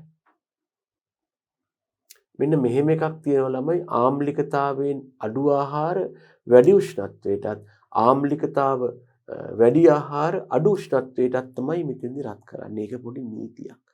ආහාරයේ ඇසිඩ් ගතිය වැඩි නම් අපට සිද්ධ වෙනවා ළමයෝ අඩු උෂ්ණත්වයකට යන්න. අනික් අත දැන් මෙහෙමයි ආහාරයක පවතින ආම්ලිකතාව හා ජීවාණුහරණ උෂ්ණත්වය අතර තියෙන පරස්පර සම්බන්ධයක්. ආහාරයේ පවතින ආම්ලිකතාව අඩු නම් වැඩි උෂ්ණත්වයකට ලක් කරන්න ඕන. අනික් අතට ආම්ලිකතාව වැඩි නම් අඩු උෂ්ණත්වයකට ලක් කරන්න ඕන ජීවාණුහරණය යටතේ. දැන් උදාහරණයක් තමයි ජීවාණුහරිත කිරි, චොක්ලට්, වැනිලා ආදී වශයෙන් ওই බෝතල් වල තියෙන්නේ. ඒවට ওই චොක්ලට් වැනිලා දාලා තියෙන්නේ මේ රස වැඩි කරන්න වගේම අර තියෙන නරක කරරහ කැපිලා යන්නත් එක්කයි. ඊළඟට මෙන්න ළමයෝ දක්වලා තියෙනවා ඔය අපි වෙළඳපොලින් ගන්න පුළුවන් ඔය ජීවාණුහරණය කරපු ආහාර එකක් තමයි ජීවාණුහරණ කිරි. ඕවට කල් කිරි කියලා කියනවා. ඇයි ඒ කල් කිරි කියන්නේ? අවුරුද්දකට ආසන්න කාලයක් තියාගන්න පුළුවන්. අනික තමයි ජීවාණුහරණ පළතුරු විෂ මේවා නම් ඉතින් ටිකක් මිල අධිකයි. නමුත් වෙළඳපොලේ තියෙනවා. ඒ සමහර චෝදනා කරනවා මේවායේ පෝෂණ ගුණය සම්බන්ධයෙන් නම් විටමින් කනිජ ලවණ පිලිස්සලා නේද කියලා. නමුත් හැබැයි ඉතින් නරක නොවි කල් තියාගන්න පුළුවන්. එහෙම වාසියක් තියෙනවා. හරිද ළමයි? බලන්න භෞතික ක්‍රමය යටතේ වැඩි තාපය යොදා ගන්න ඊළඟ ක්‍රමයේ ළමයෝ පැස්ටරීකරණය. නැත්නම් ඔකට කියනවා පැස්ටරයිසේෂන්, පාස්චරයිසේෂන් ආදී නම් දාලා තියෙනවා. මේක හොයාගත්තේ 1862 දී ළමයෝ එක්තරා ප්‍රංශ ජාතික විද්‍යාඥයෙක් මෙතුමාගේ නම ලුයි පාස්චර් වෙනවා. එතුමා තමයි මේ ක්‍රමය යොදාගත්තේ. දැන් චෝදනාවක් ආවනේ ජීවාණුහරණය කරපුවාම පෝෂක පිච්චෙනවලු, ප්‍රෝටීන් අස්වාභාවීකරණය වෙනවලු, සීනි කැරමලීකරණය වෙනවලු, කර රසක් එනවලු, විටමින් B පිච්චෙනවලු, khනිජ මොනවද අවක්ෂේප වෙලා උරා ගන්න බැරි තත්ත්වයටපත් වෙනවලු. ශුද්‍ර ජීවීන්ගේ නම් බීජාණුයි වර්ධක සෛලයි දෙකම මැරෙන එක හැබෑවලු. ඉතින් නරක ලක්ෂණක් තියෙනවා. ඒ හන්ද යෝජනා වුණා මිත්‍ර වැඩි උෂ්ණත්වයකට යන්න ඕනේ. අපි දැන් අර කිව්වන් ළමයි ශුද්ධ ජීවීන්ගේ ඉන්නවයි කියලා දෙන්නෙක් ළමයෝ. බැක්ටීරියා විතරක් නෙමෙයි තව ශුද්ධ ජීවීන් ඉන්නවානේ. මේ ශුද්ධ ජීවීන්ගේ කාණ්ඩ දෙකක් ඉන්නවා කිව්වනේ ළමයෝ. එක කාණ්ඩයක් තමයි වර්ධක සෛල. බොහොම අහිංසකයි කිව්වා. වර්ධනය වෙන්නයි බලාගෙන ඉන්නේ. අර වගේ ඝන බිත්ති එහෙම නෑ කිව්වා. බොහොම සරල පුද්ගලයෙක්. හැබැයි දෙවන ආකාරයේ තමයි අක්‍රිය කාල තරණය කරන්නත් පුළුවන්. අක්‍රිය තත්ත්වවලටත් ඔරොත් දෙන එක්කෙනා කවුද? බීජාණු. මොකද්ද ළමයෝ මෙයාගේ තියෙන්නේ? මෙයාගේ තියෙනවනේ ළමයෝ ඝන බීජ ආවරණය. එහෙම නැත්නම් ඝන බීජාණු ආවරණයක් තියෙනවනේ. මේ විදිහට ළමයෝ. මේ මගින් මොකද වෙන්නේ? අපි මොන තත්ත්ව ලබා දුන්නා? වැඩි උෂ්ණත්වයක් ලබා දෙනවා. එහෙම නැත්නම් වැඩි රසායන ද්‍රව්‍ය ප්‍රමාණයක් ලබා දෙනවා. වැඩි විෂ බීජනාශක ලබා දෙනවා. මොනවා ලබා දුන්නත් මොකද වෙන්නේ? මෙයා නිකන් මේ තාප්පය වාගේ තියෙන ඝන බීජාණු ආවරණ නිසා අනික් අයට හානියක් නැහැ. අනික තමයි මෙයාට එච්චර ඔය දඟලගෙන වැඩ කරන්න ඕනේ නැහැ. මොකද මෙයා අක්‍රීය අවස්ථාවේ ඉන්න පුළුවන් මෙයාට. මේ හන්ද මෙයා මර්ධනය කරන එක ටිකක් අමාරුයි. ඒක තමයි වැඩි උෂ්ණත්වයකට යන්න උනේ ජීවාණුහරණය කියලා. දැන් කියනවානේ වැඩි උෂ්ණත්වයට ගියාම ආහාරයේ ගොඩක් පිච්චෙනවා, හානි වෙනවා, කැරමලීකරණය වෙනවා කියලා. එහෙනම් ලුයි පාස්ටර් කියනවා මෙහෙම දෙයක්. මෙහෙමයි. අපි බීජාණු විනාශ කරන්න යන්න ඕනේ නෑ. අපි වර්ධක සෛද වලට විතරක් පහර දෙමු. දීලා ඒගොල්ලන්ගේ ක්‍රියාකාරීත්වය විතරක් අඩාල කරමු. මේගොල්ල විතරක්. මේගොල්ල අපි අමතක කරමු. එතකොට මෙහෙමයි. මේගොල්ල විතරක් හානි කරපුවාම ඉතුරු වන බීජාණු මොකද වෙන්නේ? ඉබේම පැලවෙනවා, ප්‍රරෝහණය වෙලා කෙටි කාලයක් තුළ නරක කරනවා ආහාරය. ඉතින් ඒ නිසා මෙහෙමයි. ජීවාණුහරණය කරපු ආහාරයක් තරම් මේ පැස්තරීකරණය කරපු ආහාරයක් කල් තියාගන්න බැරි එක හැබෑවයි. හැබැයි පෝෂණ ගුණ හානි වෙන්නේ අඩුයි. ඉතින් ඔයා තීරණය කරන්න ඕන වැඩිපුර පෝෂණ ගුණ හානි වෙන්න දීලා වැඩි කාලයක් ගබඩා කරලා තියාගන්නවද? නෑ. පෝෂණ ගුණ ටිකක් හානි වෙන්න ඇරලා හැබැයි අඩු කාලයක් ගබඩා කරලා තියාගන්නවා. ඉතින් ඔයාගේ රික්වයර්මන්ට් එක අවශ්‍යතාව මත කැමති ක්‍රමයක් යොදා ගන්න. මෙහිදී ජීවාණුහරණයට සාපේක්ෂව අඩු උෂ්ණත්වය යොදාගෙන ආහාර නරක වීමට බලපාන ශුද්ධ ජීවීන්ගේ මෙන්න ළමයෝ වැඩි.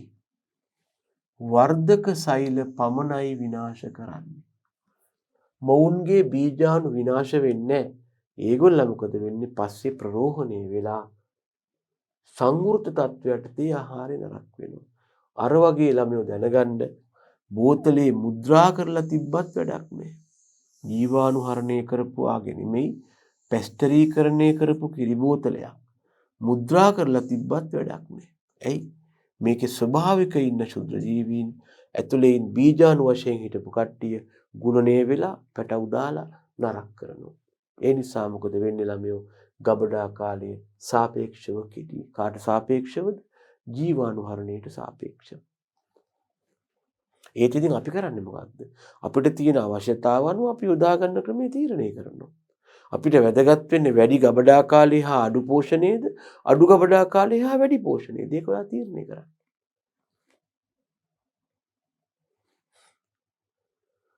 ඉතින් මෙහෙමයි. පැස්ටරීකරණය කරපු කිරි පටස් ගාලා නරක වෙන හින්දා ඉක්මන් නරක වෙන හින්දා කාට හරි ඕන්නම් ටිකක් හරි ගබඩා කාලය වැඩි කරන්න අනේ ෆ්‍රිජ් එකක් ඇතුළේ තියන්න වෙනවා. සෙන්ටිග්‍රේඩ් 10ට වඩා අඩු උෂ්ණත්වයක් යටතේ ශීතකරණ තුල ගබඩා කරන්න වෙනවා. හැබැයි යොදා ගන්න උෂ්ණත්වයේ සාපේක්ෂව අඩු හන්දා විටමින් හානි වෙන එක, ප්‍රෝටීන් ගුණ හානි වෙන එක, ඛනිජ සුලභතාව අඩු වෙන එක, කාබෝහයිඩ්‍රේට් කැරමලයිසේෂන් වෙන එක වාගේ ගැටලු ඇති වෙන්නේ අඩුවෙන්. තවත් ඕනනම් කියන්න පුළුවන් ළමයෝ කර රසත් අඩුයි. එච්චර වැදගත් නොවෙන්න පුළුවන්. නමුත් දැනගන්න කර රසත් අඩුයි. ඒ යොදා ගන්න උෂ්ණත්වය ජීවාණුහරණයට සාපේක්ෂව අඩු හන්දා. පිච්චෙනව අඩුයි.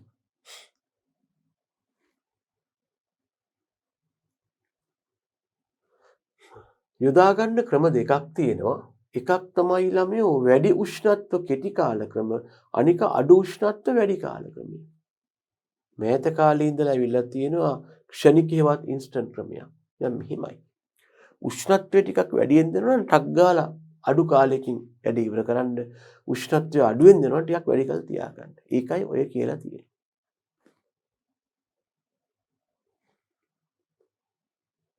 මෙන්න මේක මතක තියාගන්න ළමයි.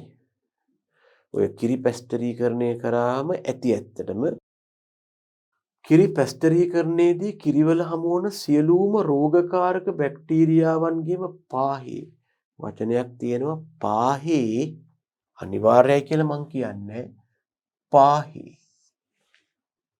වර්ධක සෛල විනාශ වී ඇති නිසා નિયમિત කාල සීමාව තුලදී පැස්ටරීකృత කිරි පානය කළාට බය වෙන්න එපා. ළමයෝ දැනගන්න කිරි කියන්නේ හරියට සංරක්ෂණය කරලා හරියට ගබඩා කළේ නැත්නම් රෝගකාරක ශුද්ධ ජීවීන්ගේ උල්පතක් වෙනවා. මේ කිරිවල වාසය කරනවා විවිධ රෝග ඇති කරන්න පුළුවන් බැක්ටීරියාවන්. හැබැයි මෙහෙම එකක් තියෙනවා. පැස්ටරීකරණය මොකද කරන්නේ? මේ කිරිවල ඉන්න රෝග ඇති කරන්න පුළුවන් සෑම බැක්ටීරියාවකටම පවා මේ විනාශ කරනවා. කවුද? වර්ධක සෛල පමණක්. මම කියන්නේ බීජාණු කියලා. ඒ නිසා රෝගකාරක කට්ටිය මර්ධනය කරන නිසා පැස්ටරීකරණය කරපු කිරි નિયમિત කාලය තුල පානය කළාට ගැටලුවක් නෑයි. රෝගකාරකගේ වර්ධක සෛලවලට හානි කරලා තියෙන්නේ. බීජාණු ප්‍රරෝහණය වෙන කාලය ආපුවම අපි කියනවා දැන් පැස්ටරීකරණය කරපු කිරි එක්ස්පයර් අයින් කරන්න. බීජාණු ප්‍රරෝහණය වෙන යම් කාලයක් ගන්නවා ළමයෝ.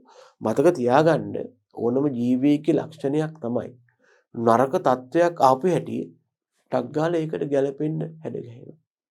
හරියට අර කෝටුවක ගෙනපම ඉබ්බෙක් කටුව ඇතුළට කියනවා වගේ ටක් ගාලා අහිතකර තත්වයක් ආපු හැටි ඒකට මුහුණ දෙන්න මොනවා හරි view හදා ගන්න. දැන් ඇත්තටම බැක්ටීරියාත් මෙහෙම තමයි කරන්නේ. බැක්ටීරියා ඔය නිකන් ඉන්නවා ළමයෝ. ඉඳලා එයාව මර්ධනය කරන්න වැඩි උෂ්ණත්වයක්, වැඩි පීඩනයක්, වැඩි කිමිකල් එකක් දාපු හැටියෙම ටක් ගාලා එයා මොකද කරන්නේ? හදනවා වර්ධක සෛල. එයා දන්නවා Tamanට තර්ජනයක් කියලා. හැබැයි මේ හදන වර්ධක සෛල ප්‍රරෝහණය වෙන්න යම් කාලයක් ගත වෙනවා. ඒක එහෙම තමයි. එතකන් එයා අක්‍රියව ඉන්නවා. අපි කරන්නේ මොකක්ද? පැස්ටරීකරණයේදී අඩු උෂ්ණත්වයක් ලබා දෙනවා. ලබා දීලා බීජාණු ඉතුරු වෙද්දී වර්ධක සෛල විනාශ කරනවා. හැබැයි වර්ධක සෛල විනාශ වෙද්දිම සමහර වර්ධක සෛල තේරුම් ගන්නවා මෙන්න අපිව විනාශ කරනවා කියලා මොකද කරන්නේ? ටක් ගාලා ඒගොල්ලෝ බීජාණු නිපදවනවා. වර්ධක සෛල මරුණාට බීජාණු මැරෙන්නේ නැහැ. වර්ධක සෛල මැරිච්ච හන්දා පැස්ටරීකරණය කිරි පානය කළාට ඒකේ රෝගකාරක වර්ධක සෛල නැහැ. හැබැයි බීජාණු ඉන්නවා. ඒ බීජාණු කිරියක ඇතුලේ ගුණණය වෙන්න ප්‍රරෝහණය වෙන්න යම් කාලයක් ගන්නවා. ඒ කාලපරාසය තුල ජීවාණුහරණ කිරි බිව්වයි කියලා ආසාදන නැහැ. හැබැයි ඒ කාලෙන් පස්සේ මොකද වෙන්නේ? අර බීජාණු ප්‍රරෝහණය වෙලා බැක්ටීරියාව බවට පත් වෙලා පානය කළ රෝග ඇති වෙනවා. නිසා දැනගන්න ඒ નિયમિત කාලය තුල ජීවාණු හරිත කිරි පානය අනතුරුදායක වන්නේ නැත. හරිද ළමයි? ඒකයි මේ කියලා තියෙන්නේ. මේ පැස්ටරීකృత කිරි පානය කළාට අනතුරුදායක නැහැ. ජීවාණු හරණයේ තරම් අධික උෂ්ණත්වයක් යොදා නොගත්තත් පැස්ටරීකරණයේදී යොදා ගන්න උෂ්ණත්වය අඩු වුණත් හානිදායක වෙන්නේ නැහැ. ඒකයි මේ මතක් කරලා තියෙන්නේ. දැන් යොදා ගන්න ක්‍රම දෙකක් ගැන කිව්වා. වැඩි උෂ්ණත්වයයි කෙටි කාලයයි. උෂ්ණත්වයේ වැඩි නම් ටික කලක් තිබ්බහම ඇති. ටික කලක් කියන්නේ මේ සති ගාණක් නෙමෙයි තත්පර කීපයක්.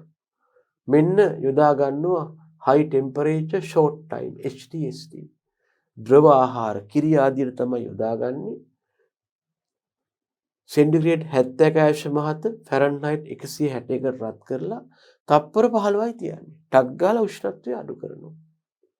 හැබැයි මෙහෙම එකක් තියෙනවා මේ උෂ්ණත්ව අගයන් සමහර මේ අපි කතා කරන්නේ ඉන්ඩස්ට්‍රියල් වැලියුස් කියලා යොදා ගන්න අගයන් සමහරලාට බයොලොජි නිර්දේශය තුල යොදා ගන්න අගයන් මීට වඩා වෙනස් වෙන්න පුළුවන්. නමුත් ප්‍රායෝගිකව යොදා ගන්න අගයන් තමයි මම මේ දක්වලා තියෙන්නේ. ඒ අගයන් ගැන එච්චර උනන්දු වෙන්න එපා. අපි දැනගන්න ඕන පොදුවේ මෙතෙන්දි යොදාගන්නේ වැඩි උෂ්ණත්වයක් අඩු කාලයක්. මෙන්න ලක්ෂණය. දෙවෙනි එක්කෙනා හඳුන ගන්න ළමයෝ එයාගේ යොදා ගන්නවා උෂ්ණත්වය නම් අඩුයි. හැබැයි ඒ හන්දා වැඩි කාලයක් තියාගන්න වෙනවා. නැත්තම් වර්ධක සෛල මරන්න බෑ. මොකද්ද කියන්නේ ළමයෝ? අඩු උෂ්ණත්ව වැඩි කාලක්‍රමය. low temperature long time එකක් ඕනේ එහෙමනම්. නැත්තම් high time එකක් ඕනේ. මෙහිදී මෙන්න අපි දාගන්න උෂ්ණත්වයේ සෙල්සියස් 62.8ක් වෙනවා. නැත්තම් ෆැරන්හයිට් 145ක් වෙනවා. තප්පර වලින් කරන්න බෑ. පැය භාගයක් තියන්න ඕන. තියලා ටක් ගාලා මේක අඩු කරනවා සෙන්ටිග්‍රේඩ් 10ට. කූල් කරනවා. බීජාණු මර්ධනය නොවන නිසා මේවා පැස්ටරීකරණය කරාට පස්සේ ෆ්‍රිජ් එකේ තමයි දාන්නේ. එහෙම තිබ්බොත් විතරක් ගබඩා කාලය සතියක් විතර තියාගන්න පුළුවන්.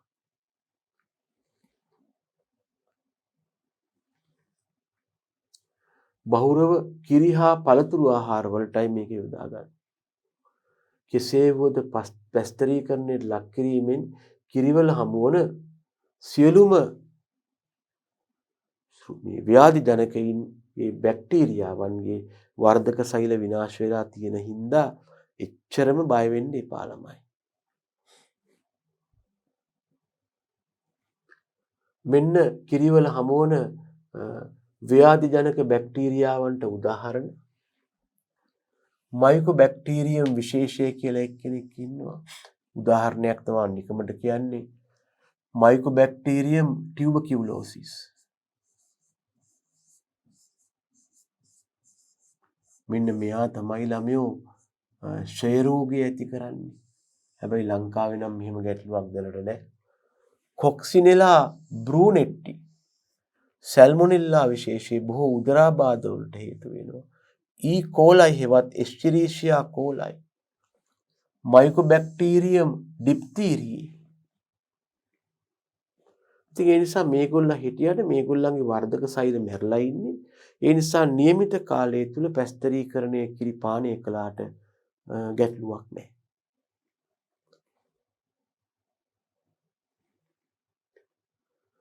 අර මෑත කාලේ ආපු ක්‍රමයක් ගැන අපි කිව්වා. ඒකට කිව්වා ළමයෝ ක්ෂණික ක්‍රමය හෙවත් ඉන්ස්ටන්ට් මෙතඩ් කියලා.